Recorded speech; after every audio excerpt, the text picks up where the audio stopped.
Bismillahirrahmanirrahim. Alhamdulillahi rabbil alamin. Salatu wassalamu ala Rasulillah ma ba'd.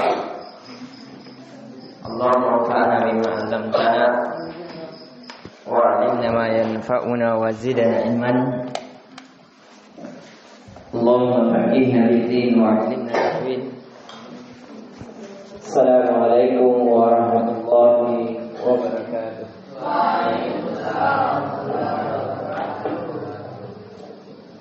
Tidak ada kalimat yang lebih layak, yang lebih pantas untuk membasahi lisan kita di subuh kali ini kecuali kalimat syukur kepada Allah Azza wa Jalla yang telah memilih kita seluruhnya menjadi hamba-hamba yang dipilih olehnya, menjadi hamba-hamba kekasihnya, untuk menjadi hamba-hamba wali dari wali-wali Allah Azza wa Jalla.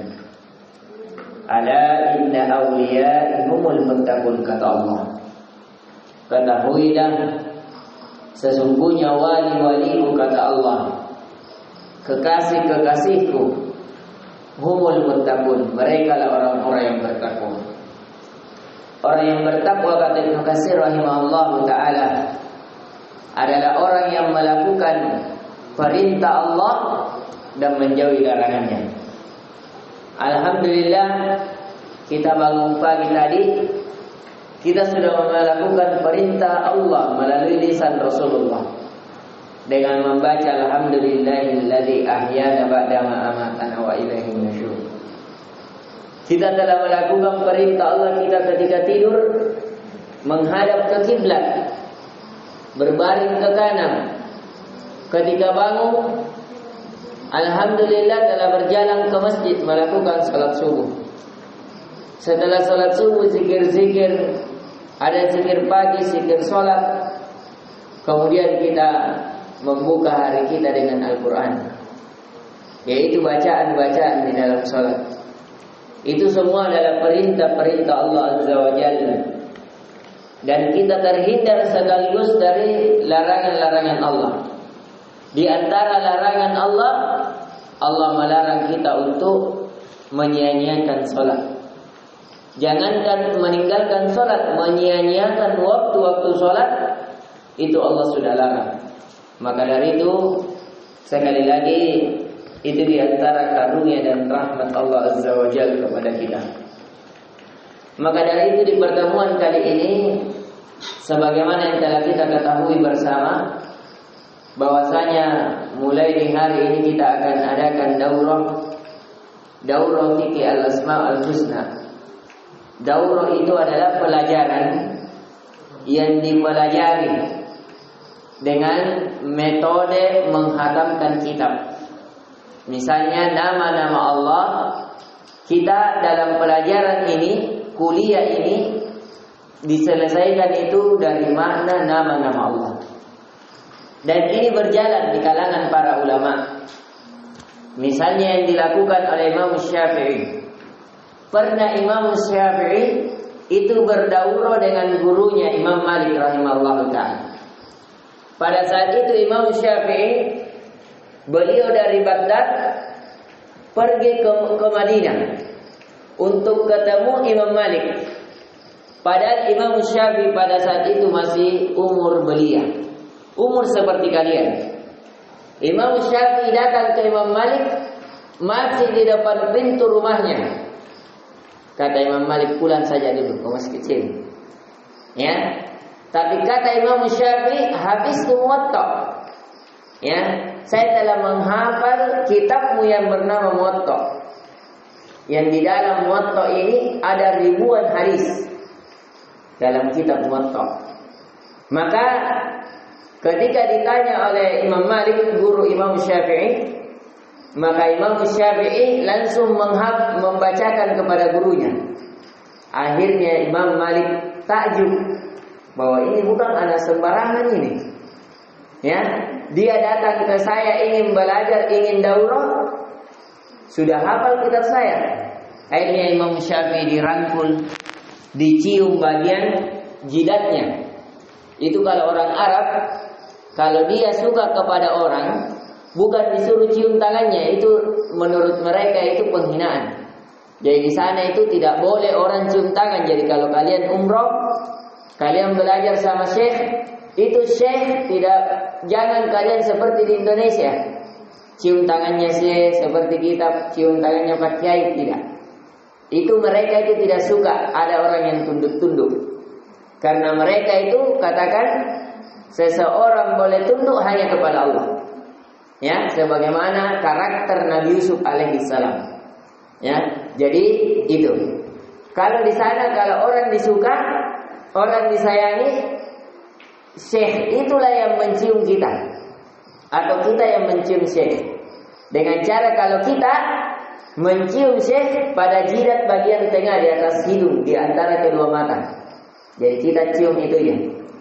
Tapi kalau syekh biasa mencium kita punya kepala bagian atas. Ya, itu metodenya syekh. Jadi kalau kita belajar dan syekh suka cara belajar kita serius, kita duduk dengan baik, maka syekh biasa itu yang mencium bagian kepala kita, dan itu dilakukan. Dan di situ ada rahmat dari para guru. Di pertemuan kali ini insyaallah ta'ala kita akan melakukan metode itu. Jadi metode yang kita lakukan ini itu adalah metode berjalannya para ulama. Metode talaqi namanya. Metode duduk langsung di depan guru, mempelajari langsung makna-makna yang diinginkan guru, kemudian kita menghafalkan, menyetorkan dan berusaha mengamalkannya. Itu yang dilakukan oleh para ulama. Kemudian kita memilih fikih Asmaul Husna, nama-nama Allah yang indah. Kenapa kita memilih dari judul ini? Karena kita seluruhnya ingin menjadi manusia yang terbaik. Ingin menjadi manusia yang terbaik. Dan di antara tanda-tanda hari kiamat yang kata Nabi sallallahu alaihi wasallam, hum syiraril khalq. Mereka adalah seburuk-buruk makhluk. Siapa itu?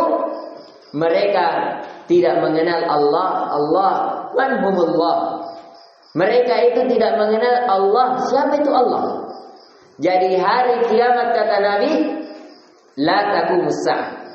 Tidak akan terjadi hari kiamat kata Nabi hatta la yuzkaru Allah. Tidak akan terjadi hari kiamat kata Nabi sampai di bumi ini tidak ada lagi yang berzikir, sampai zikir kalimat Allah. Orang tidak tahu siapa itu Allah. Ya, maka dari itu pertemuan kali ini kita akan berusaha ya mempelajari, memahami, menghafalkan dari nama-nama Allah yang indah. Kemudian di antara faedah kita mempelajari fikih Asmaul Husna ini agar lahir rasa takut di dalam hati. Agar lahir ketika kita memahami Allah, dialah yang maha pantas diibadahi, agar lahir penghambaan yang sebenarnya kepada Allah.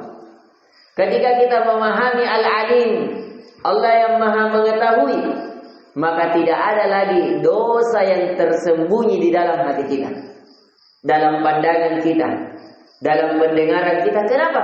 Karena kita memahami bahwa ada Allah Al-Alim. Ketika kita memahami Allahu Al-Hafiz, Allahu Al-Basir, Allah maha melihat, maka insyaallah ta'ala dengan kita meyakini bahwa Allah melihat kita, maka kita beramal tidak perlu dipuji orang. Kita beramal kuat beribadah, kuat menghafal, kuat membaca Al-Quran, diperindah suara kita, tidak perlu kalau banyak orang. Biar sedikit orang tetap kita perindah suara kita. Biar sedikit orang, bahkan kita sendiri dalam kamar kita tetap masih menjaga sholat zikir kita. Nah, itu namanya orang yang menjaga keikhlasannya. Dia beramal bukan karena mau dilihat. Dia beramal bukan karena mau dipuji, bukan. Tapi dia beramal karena dia yakin bahwa ada Allah Al-Basir yang maha melihat, Al-Alim yang maha mengetahui dan selainnya. Di pertemuan ini, karena kita berusaha menyelesaikan 3 hari, dan buku ini sebenarnya juga alhamdulillah sudah saya kajikan di salah satu masjid cabang Muhammadiyah di Antang, di dekat kuburan Cina jalan masuk Baruga. Pernah saya diamanai oleh salah satu mantan ketua cabang Muhammadiyah untuk memberikan kajian di masjidnya di setiap salat maghrib, di setiap selesai salat malam Jumat, di setiap malam Jumat. Dan alhamdulillah sudah hatam kitabnya. Jadi pernah kita menghatamkannya. Namun pada saat kajian itu dengan metode yang panjang, ya, yang saya menjelaskan di sana syarahnya, penjelasannya, sehingga membutuhkan waktu lebih dari 1 tahun. Bayangkan, setiap Jumat lebih dari 1 tahun, hampir 2 tahun di sana dikajikan. Kurang lebih sekitar 80 kali pertemuan. Ya, jadi 80 Jumat. Berapa itu kalau 80 Jumat? Ya, 1 Jumat dalam sebulan 4 Jumat.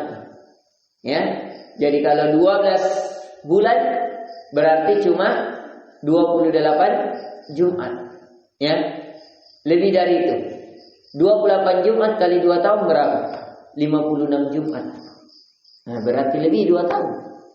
Tapi saya rasa 22 tahunan. Ya, karena ada nama dari nama-nama Allah harus dijelaskan langsung digandengkan.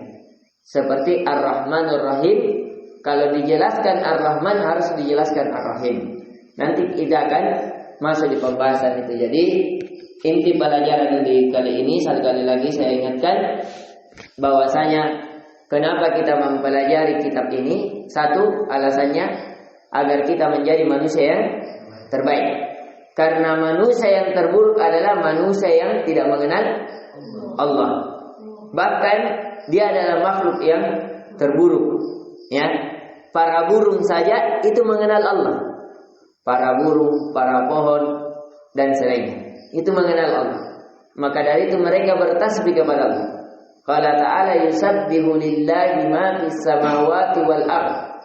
Sesungguhnya seluruh apa yang di langit dan di bumi itu bertasbih kepada Allah. Ya, maka dari itu mereka mengenal Allah Azza wa Jalla.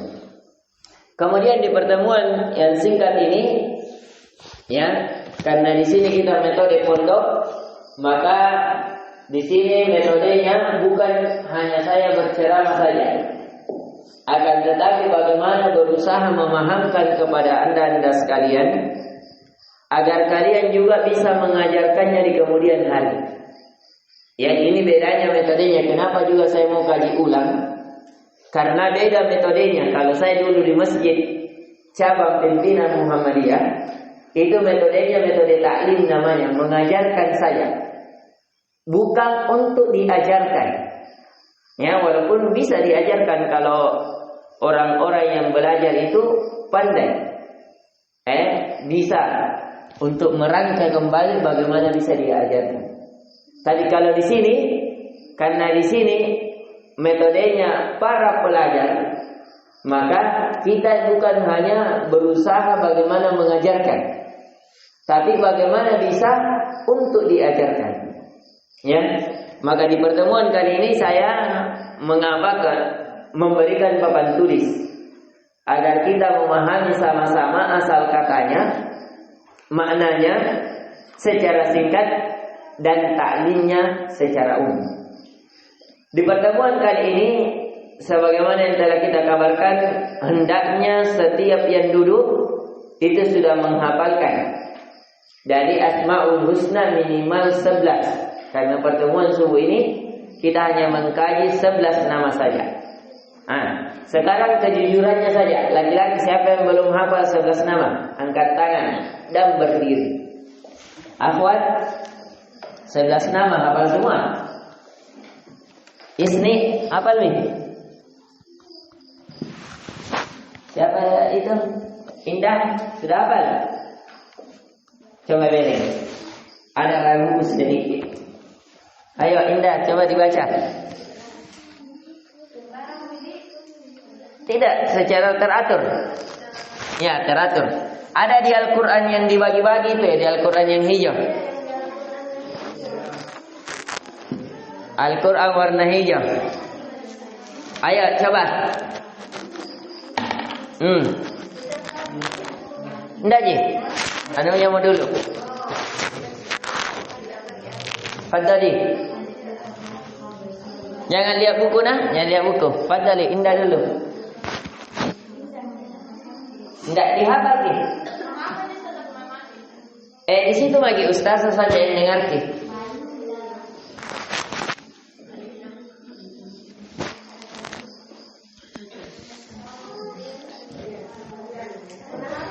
Apa Ji? Siapa lagi yang belum? Kalau semuanya tidak diragukan menghafal semua. Ini dia yang satu. Siapa lagi? Tidak, yang kurung hijau. Nia. Permaisurinya pondok. Coba bedeng. Nia. Coba Nia. Dihafal Ji?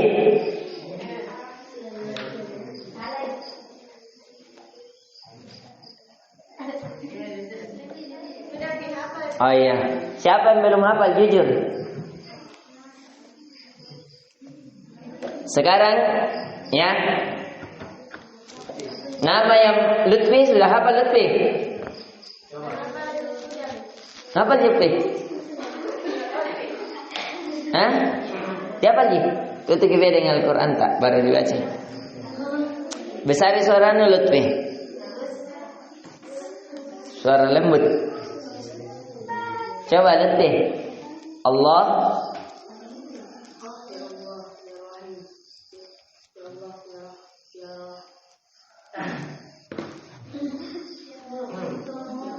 Allahu Ar-Rahman Ar-Rahim.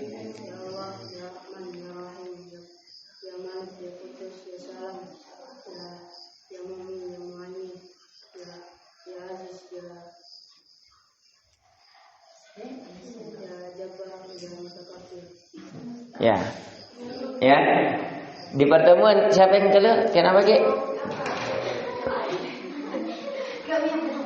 Ayo diperhatikan ya, ditulis makna-makna singkatnya. Di pertemuan kali ini kita akan membahas dulu nama yang paling terbaik. Jadi yang kita ketahui ada 99 nama. Ya. Tapi jumlah ini paling pertama bukan jumlah bahwa Allah cuma punya 99 nama, tidak. Bahkan salah satu kitab Syekh Abdul Razak Al-Abbad Al-Badri itu beliau menulis lebih dari 100 nama. Ya, bahkan ada salah satu kitab juga yang saya belum dapatkan kitabnya dari guru kita Dr. Ustadz Ilham Mukhtar Hafizullah Ta'ala. Itu beliau mengatakan, karena saya bertalaki buku ini, saya pernah bertalaki langsung dengan Dr. Ilham hampir 3 tahun. Jadi saya ikuti kajiannya di Masjid Subulus Salam, ya, yang di Masjid Unismu, di setiap siang ba'da duhur. Ya. Selama saya di pesantren, di pondok, tidak pernah alpa kajian beliau untuk mengikuti buku kajian ini. Dan beliau Masya Allah, namun sayang tidak direkam. Padahal bagus sekali cara mengkajikan beliau. Yang kedua, saya bertalaki buku ini langsung ke penulis langsung, tapi dengan metode rekaman. Tapi saya pernah beberapa kali ketemu dengan penulisnya langsung, Syekh Abdul Razak Al-Abbad Al-Badri. Beliau sering ke Indonesia. Saya pernah ketemu di Masjid Al-Markas. Saya pernah ketemu di Masjid Roja. Saya juga pernah ketemu sama beliau di Al-Markas juga mungkin yang kedua kalinya. Dan saya lupa lagi di mana pernah ketemu di wallah alam, saya lupa. Entah di Istiqlal atau di mana. Wallah alam. Ya. Ini. Jadi ini beliau ya menulis buku. Ada nama bukunya Fikih Asmaul Husna. Fikih Asmaul Husna. Dan buku ini saya sarankan untuk dibeli. Ada bahasa Indonesianya. Ya. Walaupun saya tidak pernah menghatamkan bahasa Indonesianya. Ya, fikih Asmaul Husna. Buku ini ada dua. Ada buku penjelasannya. Ini lebih dari 300 lembar. Ya, 300 lembar lebih. Ada ringkasannya. Nah, inilah yang kita mau kajikan. Kalau yang 300 lembar yang dulu saya kajikan di Masjid Cabang Muhammadiyah di Antan. Adapun yang sekarang itu cuma 113 lembar. Namanya Mukhtasar. Mukhtasar. Ya. Mukhtasar. Fikih Asmaul Husna. Mukhtasar artinya ringkasan. Fikih Asmaul Husna. Jadi Syekh Hafizullah Ta'ala cuma menulis secara ringkas. Karena ada yang meminta dari muridnya, Syekh, ini buku terlalu panjang, sulit untuk dikajian di hari ini karena orang malas belajar. Jadi beliau minta, Syekh, saya meminta kepada Syekh agar diringkaskan saja. Akhirnya saya ringkas. Yang akhirnya tercetaklah buku itu, ya. Dan alhamdulillah ada berada di tangan kita di kali ini. Jadi ini yang akan kita bahas. Kemudian tapi dalam kajian kita ini bukan hanya monoton pada satu buku, tidak. Karena saya mengkaji fikih Asmaul Husna, ya, itu dengan metode ijtihadiyah, dengan metode melihat satu Al-Quran. Jadi dari kurang lebih 1 minggu saya menulis buku. Misalnya nama Allah di dalam Al-Quran hampir 2000 kali terulang. Metode saya untuk menyusun kalimat saya buka 2000 ayat ini dalam Al-Quran. Jadi hampir 2000 saya teliti. Lihat Allah, apanya Allah? Apa maknanya? Di mana bergandengan maknanya? Kemudian apa-apa saja, keadaan apa saja, itu yang saya kaji. Ya, misalnya Ar-Rahman itu terulang lebih 100 kali dan selainnya. Misalnya Al-Mu'min, Al-Muhaimin itu hanya terulang 1 kali di satu tempat, bergandengan sama. Ah, itu metode saya. Karena saya punya aplikasi, tidak perlu capek-capek tulis Allah, langsung muncul semua. Di surat mana, ayat berapa kali terulang, itu yang saya pakai. Ya, jadi ini yang saya kajikan di pertemuan kali ini. Sekarang, ayo diperhatikan, kita sudah mulai masuk di pembahasan kita. Itu tadi muqaddimah. Jadi salah satu metode mengajar, sebelum kita ajarkan apa yang kita ajarkan, kita harus adakan pembukaan agar dimengerti apa yang diinginkan. Ya, jadi sudah bisa dipahami bahwa kita mempelajari fikih Al-Asmaul Husna, 1, ditulis agar menjadi manusia yang terbaik. Ya, yang kedua, agar menjadi manusia yang terbaik, karena seburuk-buruk manusia adalah yang tidak mengenal Allah. Itu 1 alasannya, agar menjadi manusia yang terbaik, karena seburuk-buruk manusia adalah yang tidak mengenal Allah. Artinya berarti sebaik-baik manusia adalah yang paling mengenal Allah. Ya, seburuk-buruk makhluk.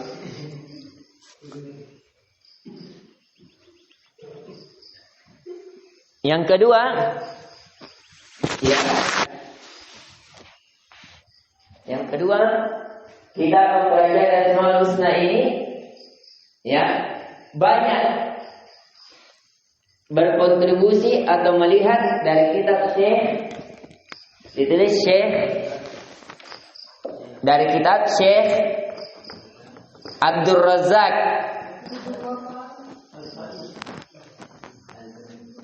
Razak bin al-Muhsin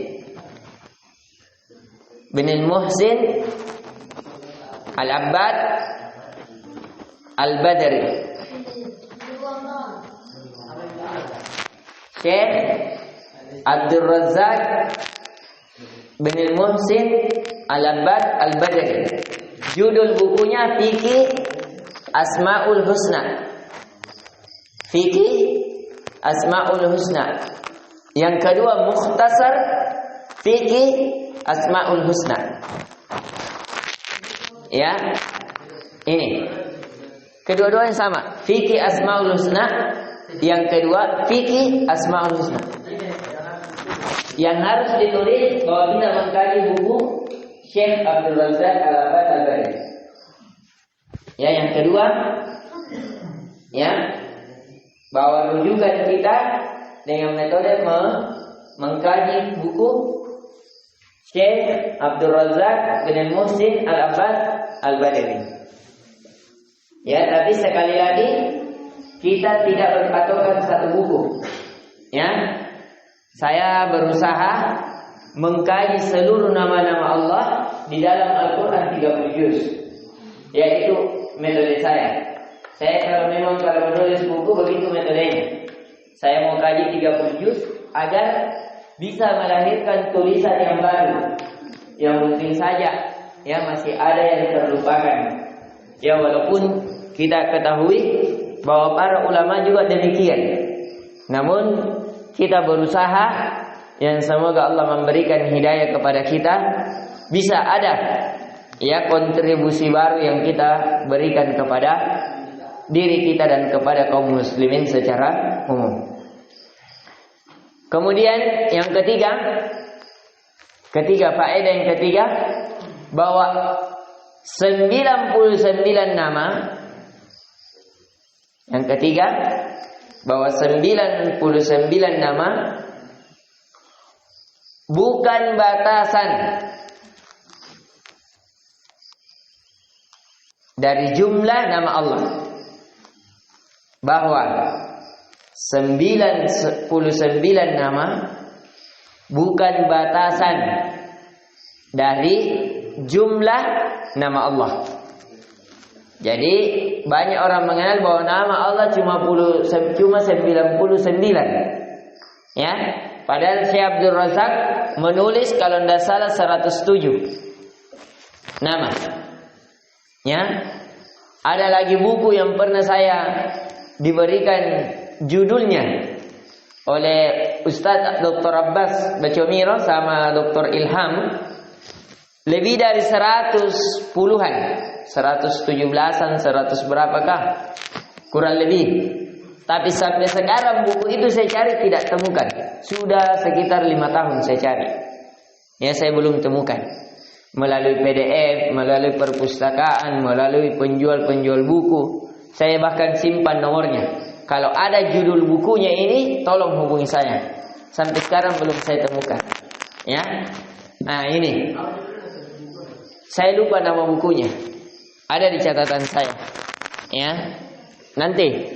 Jadi kalau tidak salah yang karangannya Imam Az-Zahabi.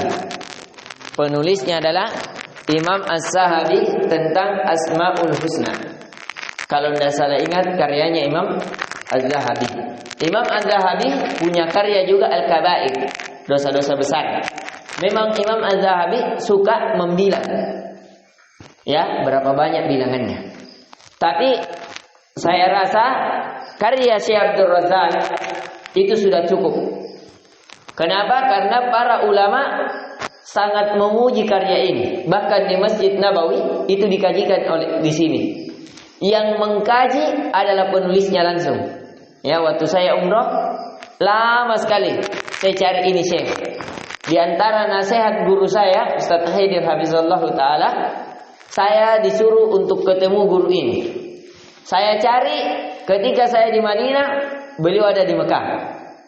Saya pergi di Mekah, beliau lagi ke Riyadh. Qadarullah, tidak pernah jumpa secara langsung di sana. Tapi kalau di sini alhamdulillah, ya pernah berjumpa secara langsung di Indonesia. Karena sering ke Indonesia, bisa dilihat kajiannya di YouTube. Ya, Syekh Abdul Razak, ya ketika di Indonesia berulang kali, bahkan sampai 10-an kali. beliau diundang ke Indonesia. Nah, di pertemuan kali ini untuk meringkas pembahasan minimal 3 faedah dalam membahas kitab. Sekarang kita masuk di pembahasan. Sekarang kita berusaha memaknai nama Allah. Nah, ini untuk metode pelajar. Diperhatikan. Metode pelajar, kalau ada kalimat bahasa Arab, misalnya Allah, kita mau tahu asal katanya apa, maka hilangkan alif lamnya. Misalnya Ar-Rahman, ya boleh begini tulisannya, boleh begini, ya sama-sama ada alifnya. Penulisannya ada 2. Caranya kalau mau ditahu, mau buka kamus bahasa Arab, jangan pernah tulis di kamus bahasa Arab Ar-Rahman. 2 hari sebelum kiamat kalian tidak akan temukan. Biar kau cari lagi sampai habis umurmu, buka kamus Ar-Rahman, kalian tidak akan pernah temukan ada alnya. Tidak akan pernah. Biar lagi 70 jam kau cari. Ya. Caranya hapus ini alnya. Jadi apa saja kita cari? Rahman. Baru itu kita muncul. Ya, baru itu muncul. Sama dengan Allah. Kalau kita kembali ke kamus, mana asal katanya hilangkan alif lamnya. Berarti dia cuma hilang. Alnya itu dihilangkan. Ini. Jadi asal katanya hilang.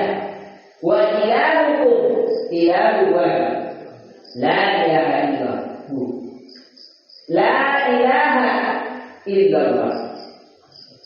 Itu diperhatikan. Jadi asal katanya apa? Ilah. Apa makna ilah? Makna ilah al-ma'bud. Ya, yang diibadahi. Apa? Yang diibadahi. Kita pernah kajikan di tafsir basmalah. Sekarang ini asal kata ya. Jadi saya cuma meringkas. Saya kasih asal kata. Setelah itu kita kajikan. Ya, di pertemuan kali ini itu saja maknanya. Jadi makna Allah artinya yang diibadahi. Siapa itu Allah? Ini akan kita ya metodekan dengan metode kajian. Ya, sekali lagi kata Allah di dalam Al-Qur'an, baik yang menunjukkan pada dirinya atau disandarkan sesuatu akannya, atau ada yang digandengkan kepada dirinya, itu terulang hampir 2000 kali di dalam Al-Quran. Ringkasannya, saya meringkas, Allah adalah huwal ma'budul ladzi la yusamma bih. Allah itu adalah sesuatu yang diibadahi, yang tidak boleh ada nama selain dirinya. Jadi tidak boleh kalau ada lahir anak tak laki-laki, itu dikasih nama ini anakku ini karena laki Allah. Tidak boleh. Ya, tidak boleh. Jadi saya mengatakan di sini la yusamma bih illa bih. Tidak boleh dikasih nama kecuali dirinya. Ya, jadi tidak boleh. Yang kedua jadi ini. Makna Allah satu apa? Al-Ma'bud.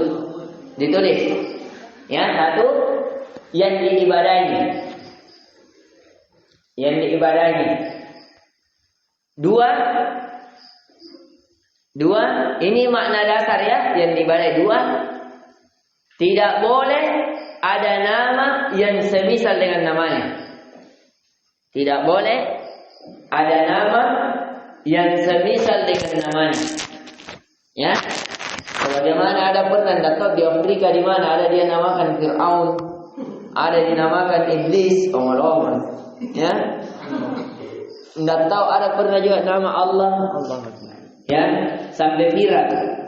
Dia namakan, ada juga Jibril. Kalau Jibril orang-orang Yahudi. Ya, orang-orang Yahudi suka Mikail. Orang-orang Yahudi membenci nama Jibril. Yang dia suka Mikail. Ya, Jibril dia tidak suka.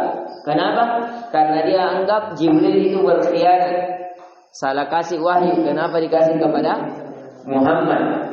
Orang-orang Quraisy, ya, aturan dia kasih kepada orang-orang Yahudi. Baik. Yang ketiga, walahul asmaul husna. Nama Allah ini, seluruh nama-nama Allah kembali kepada Allah. Ya, seluruh, nomor 3, seluruh nama-nama Allah kembali kepada Allah. Ya, kepada Allah. Misalnya, siapa itu Rahman? Allah. Siapa itu Rahim? Allah. Siapa itu Al-Malik? Allah. Siapa itu Al-Quddus, As-Salam, Al-Mu'min, Al-Muhaimin, Al-Aziz, Al-Jabbar, Al-Mutakabbir? Allah. Ya, semua kembali kepada namanya. Maka dari itu Allah Azza wa Jalla berfirman, "Walillahil asmaul husna." Hanya milik Allah lah lafaz Allah yang Allah pakaikan, bukan walil rahmani asmaul husna, tidak. Walil ghafuri asmaul husna, walil jabbari asmaul husna, tidak. Tapi Allah pakai lafaz walillahi. Hanya milik Allah, untuk Allah, kepada Allah seluruhnya kembali nama-nama yang baik. Jadi yang keempat, jadi Allah ini yang kembali seluruh nama-nama yang indah, sifat-sifat yang tinggi. Yang keempat, ya, tapi ini tidak ditulis, dipahami saja. Faedah yang keempat, Allah itu yaqtumul qulubu man yasha wa yabti wa yurdi wa yughdab. Dialah Allah, dia yang mengkhatam, menutup hati-hati manusia. Dalilnya di surah Al-Baqarah, khatamallahu ala qulubihim, dan selainnya. Saya tidak sebutkan di kitab saya dalil-dalilnya karena dalilnya banyak sekali, akan panjang kitabnya. Ya, sekali lagi hampir 2000 dalil yang menunjukkan adanya lafaz Allah di dalam Al-Qur'an. Kemudian wa yufti, dialah Allah yang membuka. Ya, membuka. Jadi kalau ada urusan tak yang tertutup, yang tutup siapa? Allah. Kalau mungkin terbuka, misalnya ada orang, ya, jarang terbuka rezekinya, susah, masuk kerja, melamar sana, melamar sini, dia tidak diterima. Ya, buka usaha ini, usaha itu, semuanya bangkrut. Ya, ketahuilah, kamu memiliki Allah yang Maha Al-Fatih, Fattah. Dia yang Maha Pembuka. Nanti kita akan pelajari tafsir makna Al-Fattah. Allah Maha Pembuka. Kalau kita memiliki Allah Al-Fattah, Allah yang Maha Membuka, kita tidak akan takut di bumi manapun kita hidup. Kita tidak akan pernah merasa gelisah dengan musuh-musuh kita. Kita tidak akan pernah menjadi pengecut. Ya, kenapa? Ada Allah Al-Hafiz, Allah yang Maha Menjaga. Ya, kalau kita mengenal Allah yang Maha Menjaga, maka kita tidak takut di bumi manapun kita pijak, di langit manapun kita berteduh. Ya, mau di dalam negara, di luar negara, kita tidak akan pernah takut, tidak akan pernah menjadi penjilat. Ya, yang kita berikan berdakwah, ya, hanya sesuai dengan keinginan manusia, tidak. Ya, kenapa? Karena kita memiliki Allah Al-Habib. Ini ya. Kemudian Allah itu yuhyi wa yumiit. Dialah yang menghidupkan dan mematikan. Kemudian wa yudhillu wa yahdi. Dialah Allah yang menyesatkan dan memberikan petunjuk. Yahdillahu man yasha. Allah memberikan hidayah kepada siapa yang dikehendakinya. Wa la yukhlifu ahdah. Dialah Allah yang tidak pernah melanggar janjinya. Wa yahtassu bi rahmatihi man yasha. Dialah Allah yang memberikan rahmat secara khusus kepada siapa yang dikehendakinya. Allah merahmati orang-orang yang beriman. Beda rahmat Allah dengan orang-orang kafir. Rahmatnya orang-orang kafir cuma dirahmati untuk diberi dunia. Dikasih makan, dikasih minum, dikasih istri, dikasih anak-anak, dikasih harta, dikasih kebun, dikasih mobil, dikasih rumah, semuanya dikasih. tapi tidak dikasih iman. Sehingga dia tidak bisa rasakan bagaimana lezatnya berzikir berdua-dua dengan Allah Azza wa Jalla. Tapi orang beriman, rahmatnya Allah secara khusus. Yang akan kita kajikan yaitu tafsir Ar-Rahman Ar-Rahim. Kemudian Dzul-Fadlil Azim, dialah Allah yang memberikan keutamaan yang sangat agung. Al-Qadir, dialah Allah yang maha mampu, yang memiliki langit dan bumi. Dia adalah Tuhan pemilik, pencipta, pengatur. Kemudian dia Ar-Rauf Rahim. Kemudian dialah yang memiliki syariat-syariat yang agung, yang paling bermanfaat, yang paling memberikan maslahat, yang mudah tidak susah. Kemudian ucapannya adalah sebaik-baik ucapan. Kemudian jalannya hanya satu, yaitu Islam. Kemudian kebersamaannya itu secara khusus atas orang-orang yang beriman. Dialah Allah yang menjadi pelindung orang-orang yang beriman, yang mencintai segala kebaikan dan membenci segala keburukan. Dan dialah Allah yang mengutus para rasul yang menjadi sebab hidayah bagi manusia. Kemudian bagi Allah tidak ada aib dan kekurangan. Jadi itu ya, dari ringkasan hampir 2000 dalil, inti pembahasannya ini. Ya, inti pembahasannya bahwa segala nama-namanya yang indah, nama-namanya yang indah dan sifat-sifatnya yang tinggi kembali kepada dirinya. Dia pemilik, pengatur, penguasa kepada seluruhnya. Memberikan hidayah, yang menutup hidayah, memberikan jalan, yang menutup jalan, seluruhnya kembali kepada Allah. Ya, itu di inti pembahasan dari makna Allah. Kemudian ya, sekarang kita masuk Ar-Rahman. Ya, karena ada Lutfi yang dimana Lutfi belum ikut kajian pada kali ini tentang makna Rahman, kalau kita semuanya sudah. Ya, apa itu Rahman? Maha pengasih secara Rahman secara umum. Ya, saya jelaskan secara ringkas karena ada Lutfi. Kalau yang lain anak-anak sudah ikut tafsirnya. Jadi Rahman, dia kasih sayang Allah secara umum. Ya, kepada orang kafir maupun orang muslim, orang yang taat maupun orang yang suka bermaksiat. Para orang kafir dikasih makan itu karena rahmat Allah. Kasih istri dan suami. Ini dari perkara dunia. Tapi kalau Ar-Rahim itu secara khusus. Makanya setelah saya kaji, kata Rahim ini di dalam Al-Quran senantiasa digandengkan dengan kalimat taubat. Innahu wat-tawwabur rahim. Ya, Al-Wahhabur Rahim dan seterusnya. Ya, Ghafurur Rahim. Kenapa? Kata para ulama, karena kata rahmat di sini setelah saya kaji itu 3 makna saja. Ya, kata rahim ini itu terulang di dalam Al-Quran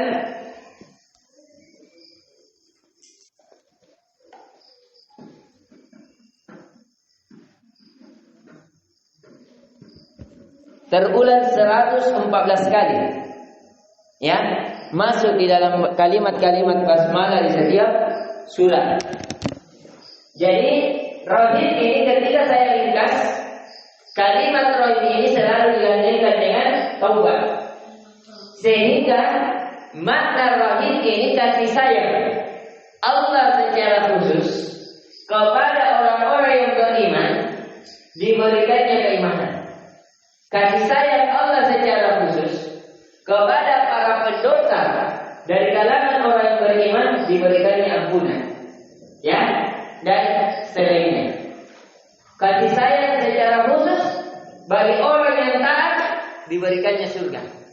Ya, itu di antara mana Ar-Rahim. Jadi inti makna Rahim hanya 3. Ya, yaitu ampunan, kasih sayang yang melahirkan ampunan. Yang kedua, kasih sayang yang melahirkan kebaikan akhirat. Ya. Yang ketiga, kasih sayang yang mengantarkan kepada surga. Itu intinya. Ya. Jadi inti makna rahim di dalam Al-Quran. 1, kasih sayang yang melahirkan ampunan. Ya, kalau orang kafir tidak diampuni, Kapan dia kafir, mati di atas kekafirannya, bagaimanapun baiknya, kalau dia mati di atas kekafirannya, dia tidak akan disayangi oleh Allah di kemudian hari. Ghadiballahu alaihi. Allah akan murka kepada mereka. Bahkan di ayat lain, di hadis lain, Allah katakan la yanzuru alaihi.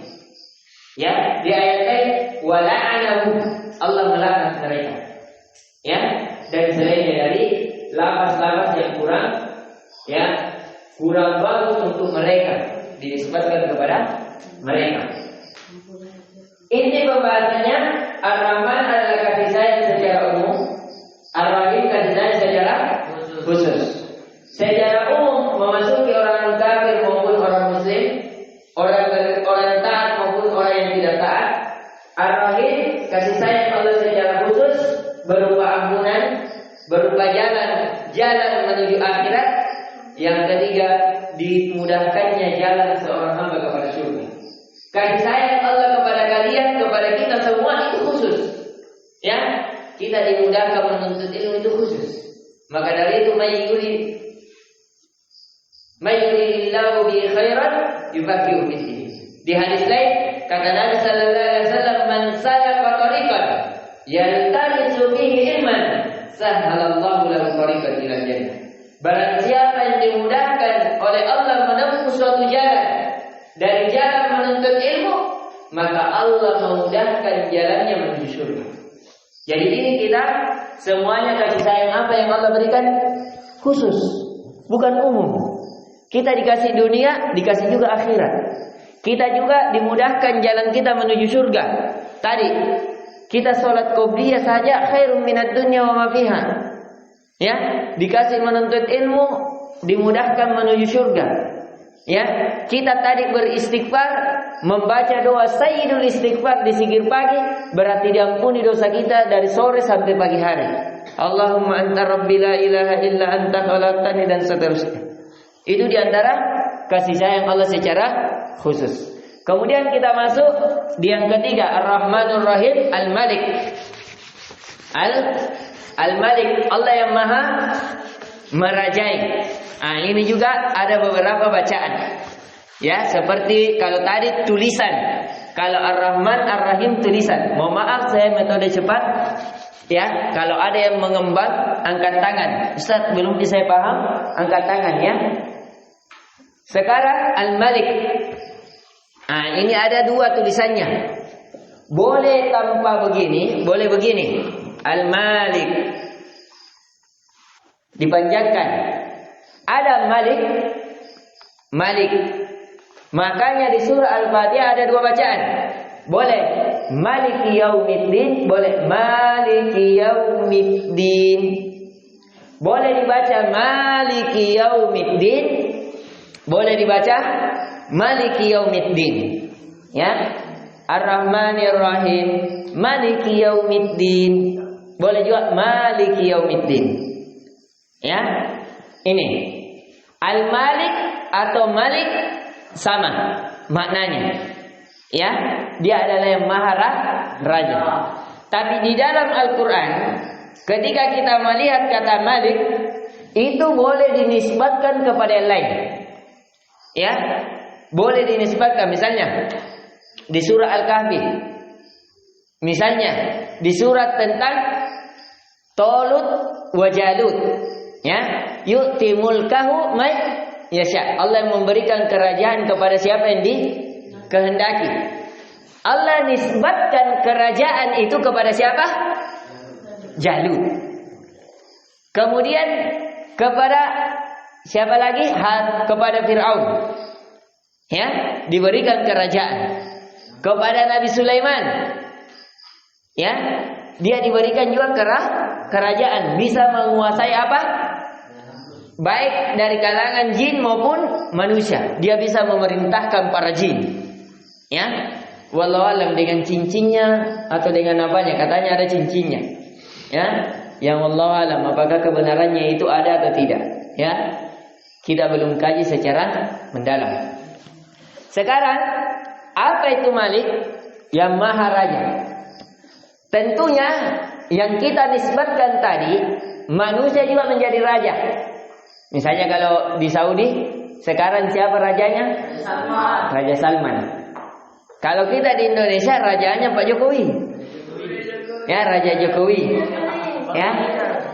Itu nanti ada pembahasannya, ada sistem kerajaan, ada sistem demokrasi dan selainnya.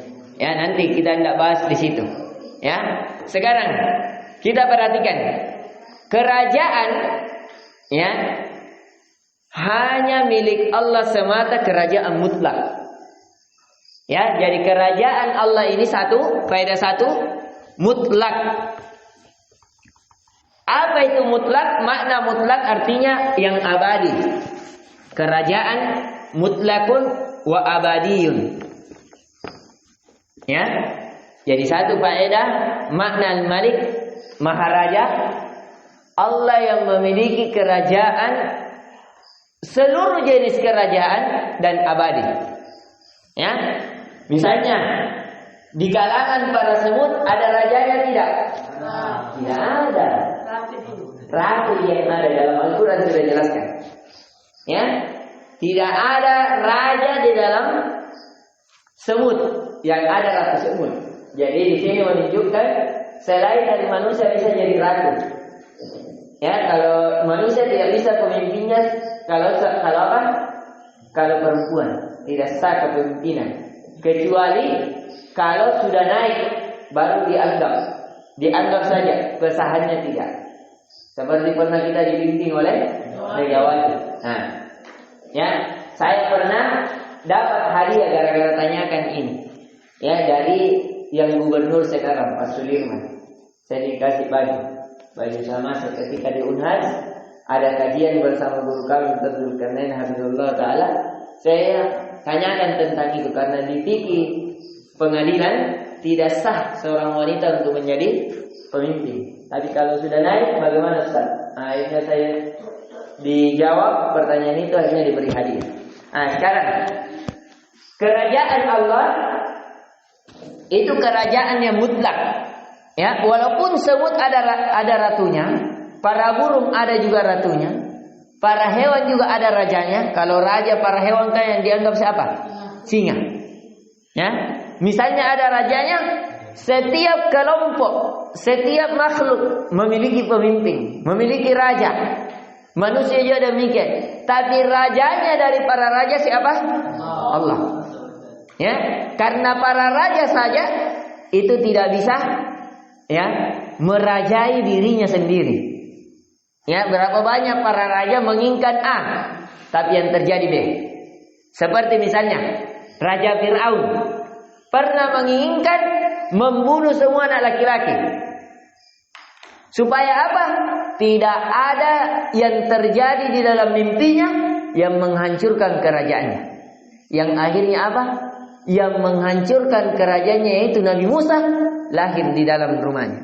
Ya, ada di dalam rumahnya, besar di dalam rumahnya, bahkan diasuh oleh istrinya sendiri, digendong oleh dirinya. Ya, pernah Fir'aun digendong, pernah Nabi Musa digendong oleh Fir'aun. Ya, ditarik jenggotnya, saking kerasnya tarik jenggotnya sampai tak utuh begini Fir'aun. Ketarik. Nabi bilang, masa anak bayi kasar nenek matarik? Karena Nabi Musa memang punya kekuatan super. Ya, ya, dia kekuatan supernya pernah satu kali memukul langsung mati. Pernah batu besar, kalau kita batu di kali, batu gunung, biasa kita pergi mandi-mandi di tempatnya Pas Sabar, ada batu gunung besar, satu kali jinaraja langsung pecah 12. Bagaimana itu? Batu ini. Ya. Ini, ya. Jadi sekarang kita memaknai Allah Maha Raja. Semua sesuatu memiliki raja. Tapi kerajaan Allah, dia adalah raja dari para raja. Itu satu dulu. Dia adalah raja dari para raja, kerajaan mutlak namanya. Wa abadiyun, dan selamanya. Dunia, akhirat. Dunia wal akhirah. Kerajaan Fir'aun sudah selesai atau belum? Selesai. Ya, selesai nih. Kerajaannya siapa lagi dari para raja yang kita kenal? Nabi Sulaiman. Ada lagi? Tidak ada. Raja Namrud. Ya, tidak ada nih. Semuanya ada batasannya. Kayak tonji kita jadi bos. Ya, paling 1 tahun, 10 tahun, 20 tahun, 100 tahun ke depan tidak ada lagi. Ya, jadi raja, jadi presiden. Ya, 10 tahun paling lama 2 kali. Ya, nah itu. Tapi kerajaan Allah tidak. Dia kerajaan dari seluruh para raja dan dia mutlak dan abadi selamanya. Ya, selamanya. Dia raja sebelum kalimat raja itu dianggap sebagai raja, dan dia tetap raja sampai kalimat raja tidak dirajai lagi. Ya, nah ini bahasa filsafat ini. Ya, bikin bingung-bingung bahasa-bahasa begitu. Tapi saya pelajari itu untuk debat. Ya, biasa kalau kita diskusi dengan orang-orang yang berada di perkuliahan. Jadi Allah itu maha raja dari seluruh kerajaan. Allah rajanya dari para pohon. Ya, karena pohon itu tidak akan tumbuh kalau Allah tidak izinkan. Allah rajai, Allah perintahkan tumbuh kok, tumbuh. Jangan kau dulu tumbuh, tidak tumbuh. Kau ke kanan kau, ke kanan. Jangan kau ke kanan, ke kiri kau ke kiri. Coba lihat itu pohon. Ya, sama juga seluruh di badan tak, alis. Ya, rambut tumbuh kau. Kau alis jangan kau tumbuh sebagaimana tumbuhnya rambut. Ya, kau gigi tumbuh kau. Tapi batas tumbuh sekian sekian senti. Jangan kau tumbuh seperti tumbuhnya rambut. Ya, Allah rajai itu gigita, rajai alista. Ya, bayangkan. Bagaimana kalau tengok seperti tai perut keluar? Bagaimana itu? Allah yang rajai itu. Allah yang atur ki.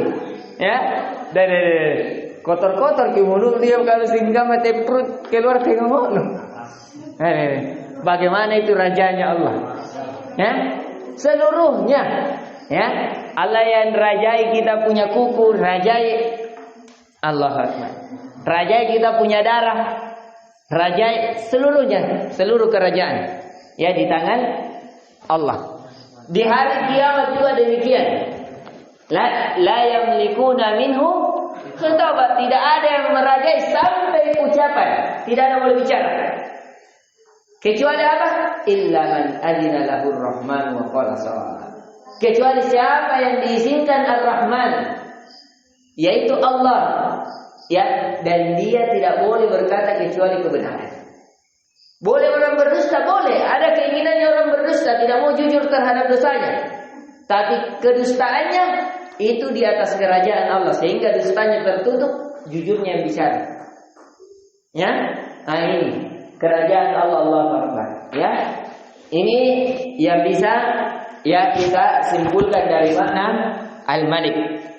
Adapun Al-Malik ini yang ada sifat-sifatnya. Kalau mau lihat sifat-sifat dari Al-Malik, dia adalah Allah yang Maha Raja, yang merajai seluruh 7 lapis langit dan 7 lapis bumi. Kemudian dia memberikan kerajaan segala sesuatunya kepada siapa yang dikehendaki, sebagaimana firman Allah, Qulillahumma malikul mulk tu'til mulka man tasha' wa tunzi'ul mulka mimman tasha' wa tu'izzu man tasha' wa tudhillu man tasha' biyadikal khair innaka ala kulli syai'in qadir. Katakanlah ya Muhammad, sesungguhnya dialah Allah yang Maha Raja dari para raja, memberikan kerajaannya siapa yang dikehendaki, mencabut kerajaan itu kepada siapa yang dikehendaki. Dia mengagungkan, memberikan kemuliaan kepada siapa yang dikehendaki, menghinakan siapa yang dikehendaki. Sesungguhnya di tangan Allah lah segala kebaikan. Sesungguhnya Allah Maha mampu atas segala sesuatu. Ya, ini sekali lagi dari makna raja. Kemudian dalil tentang Allah yang Maha Raja di hari kiamat, ya, ketika Allah berfirman, Huwallazi la ilaha illahu al-malikul quddus. Ya, dialah Allah yang Maha diibadahi, yang tidak ada ibadah kecuali kepadanya. Dialah yang Maha Raja lagi Maha Suci. Ya, kemudian tentang dalil bahwasanya Allah yang menguasai segala sesuatu, bagus di hari kiamat maupun di dunia apa? Limanil mulkal yaum lillahi wahidil qahar. Nanti